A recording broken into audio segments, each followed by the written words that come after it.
Assalamualaikum warahmatullahi wabarakatuh. Bagaimana kabarnya Ahwat dan Iwan? Semoga semua dalam keadaan sehat ya. Dan tidak lupa untuk orang tua di rumah tetap semangat dalam mendidik anak-anak, membedakan mana urusan dapur dan urusan anak-anak. Nah ya, oke.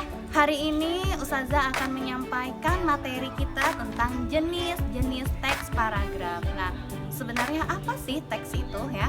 Teks adalah media atau cara seseorang untuk mengungkapkan sebuah kejadian atau peristiwa secara komunikatif, artinya secara bahasa. Nah, ada berapa? Yaitu ada 5. Nah, jangan lupa siapkan pulpen dan siapkan bukunya. Yang pertama yaitu jenis paragraf teks deskripsi. Nah, apa itu deskripsi ya? Paragraf yang menggambarkan suatu objek sehingga pembaca bisa melihat dan seakan-akan mendengar.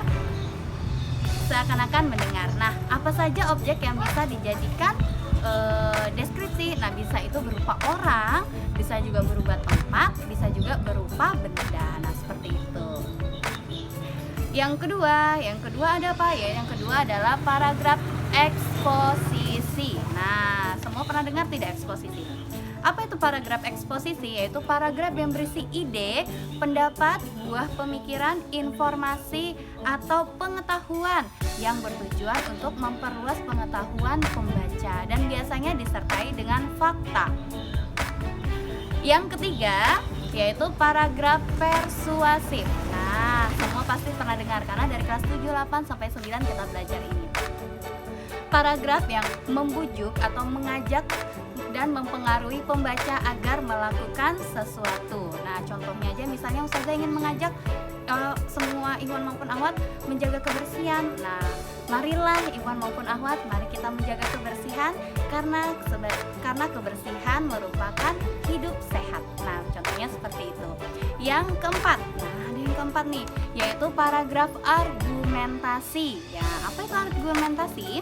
Paragraf yang menjelaskan pendapat dengan berbagai keterangan dan alasannya.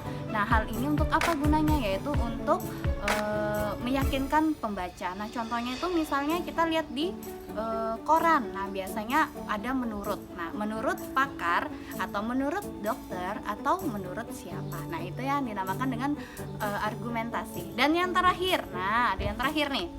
Yang terakhir itu yaitu paragraf narasi. Nah, saya yakin semua pasti tahu ini apa itu narasi.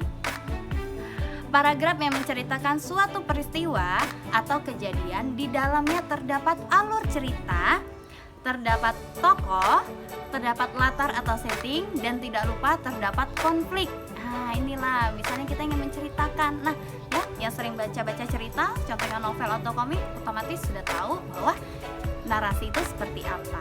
Nah, oke. Itu yang bisa dapat Ustazah sampaikan untuk materi hari ini. Tugasnya apa? Lihat tugasnya di slide selanjutnya.